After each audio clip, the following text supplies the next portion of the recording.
علی انفسہم ولو کان بہم خصاصہ.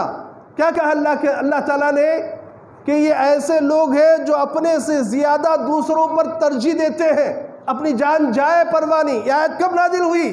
آپ کو معلوم ہے ایک وفد آیا، ایک شخص آیا تھا اللہ کے نبی صلی اللہ علیہ وسلم کے پاس، اور اللہ کے نبی صلی اللہ علیہ وسلم نے اعلان کر کے کہا کوئی ہے جو میرے مہمان کو اپنا مہمان بنائے؟ سنا نہیں سنا ہے؟ کئی مرتبہ آپ نے سنا، ہزاروں مرتبہ سنا، لیکن سبق یہاں ہمیں جو دینا ہے، آپ کو میں یہ کہنا چاہتا ہوں دوسرا ادب مہمان کے ساتھ. ایک تو آپ دروازے کھلے رکھیں گے، بڑی عزت کے ساتھ اسے ویلکم کریں گے. ایسے مہمان کے معاملے میں دوسرا جو ادب ہے وہ کیا ہے؟ مہمان کے معاملے میں آپ بنداس، یعنی جیسا ہے مہمان کو ساتھ لے کر جائیں اور جا کر جو ہے وہ کھلائیں، جو ہے وہ کھلائیں. اب دیکھیے یہ صحابی کیا کرتے ہیں؟ کھڑے ہو جاتے ہیں، اللہ کے نبی آپ کے مہمان کو میرے گھر لے جاتا ہوں. آپ لے کر جاتے ہیں. اب یہاں نہ بیوی کو پتہ ہے، نہ گھر میں کچھ پکا کیا نہیں پکا یہ بھی پتہ نہیں، لیکن اللہ کے نبی صلی اللہ علیہ وسلم کے اس مہمان کو لے کر جاتے ہیں گھر.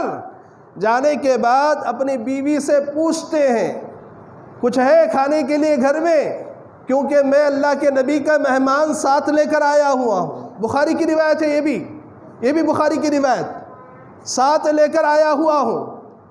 اس بیوی بھی اللہ والی تھی.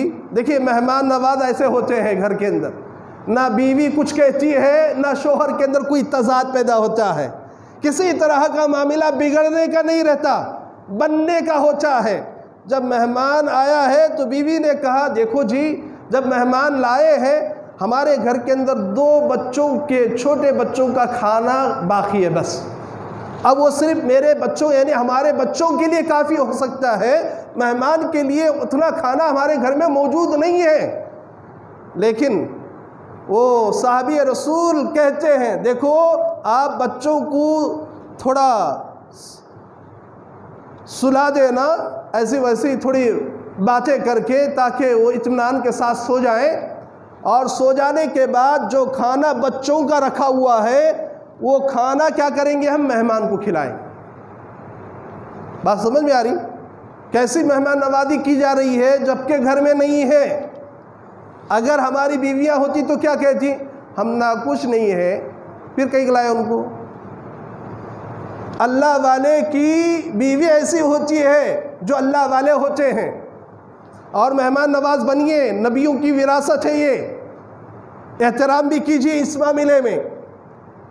لیکن معاملہ ایسا ہوا کہ بیوی نے بچوں کو سلا دیا اور دونوں بات چیت کر لیے کہ جب میں چراغ رکھوں گا مہمان کے سامنے تم کھانا وغیرہ لاتے ہوئے کسی بہانے چراغ بجھا دینا تاکہ مہمان کو یعنی احساس نہ ہو کہ کھانا ایک آدمی کا ہے. لیکن عربستان کا ایک ادب ہے، مہمان کے ساتھ میزبان بھی کھانا کھاتا تھا.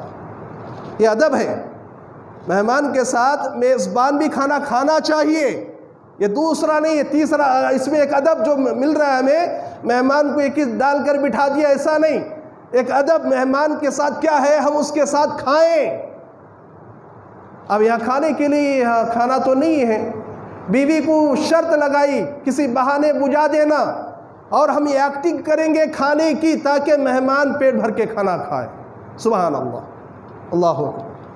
واقعہ بار بار سنتے ہیں، سننا کمال نہیں ہے. اس کے اندر جو آداب ہمیں سکھائے گئے ہیں وہ آداب آپ لے کر جائیں. مہمان کا ادب کرنا سیکھیں. آپ پہلے مہمان کو پیٹ بھر کے کھلائیں. اور اللہ کے نبی صلی اللہ علیہ وسلم کے صحابی کیا کر دیے؟ چراغ بجھانا تھا، کھانا کھلائے مہمان کو، اور یہ بھی اللہ کے نبی کا مہمان تھا. لیکن فجر کی نماز میں جب یہ جاتے ہیں، ہمارا معاملہ کیسا ہے؟ فجر کی نماز نہیں، وہ صاحب وہ مہمان آئے تھے رات کو میں نہیں گیا. فجر کی نماز کا مسئلہ ایسا ہے، مہمان آ گئے تھے گھر کو، اس لیے میں ذرا تھک گیا تھا مہمان نوازی کرتے کرتے، میں اس لیے فجر کی نماز پڑھا. لیکن یہ صحابی ایسے نہیں، بلکہ فجر کی نماز میں جاتے ہیں تو قرآن کی آیات نازل ہو رہی ہیں. وہ آیات کیا ہے؟ وَيُؤْثِرُونَ عَلَىٰ أَنفُسِهِمْ وَلَوْ كَانَ بِهِمْ قَصَاصَةٌ. کیا کہتا ہے؟ اللہ کے نبی صلی اللہ علیہ وسلم فرماتے ہیں اے صحابی، تیری اور تیری بیوی کی شان میں اللہ نے قرآن نازل کیا ہے۔ اللہ اکبر۔ ایسے مہمان نوازی کیجئے کہ قرآن کے اندر آپ کا تذکرہ ملے اور قرآن آپ کی تعریف کرے آپ کی مہمان نوازی کی۔ تو اللہ کے نبی نے کہا اللہ نے آپ کی اور آپ کی بیوی کی تعریف میں قرآن نازل کیا ہے۔ اللہ اکبر، کیسے خوش نصیب و صاحبی ہوں گے۔ اسی لیے کہا جاتا ہے کہ مہمان نواز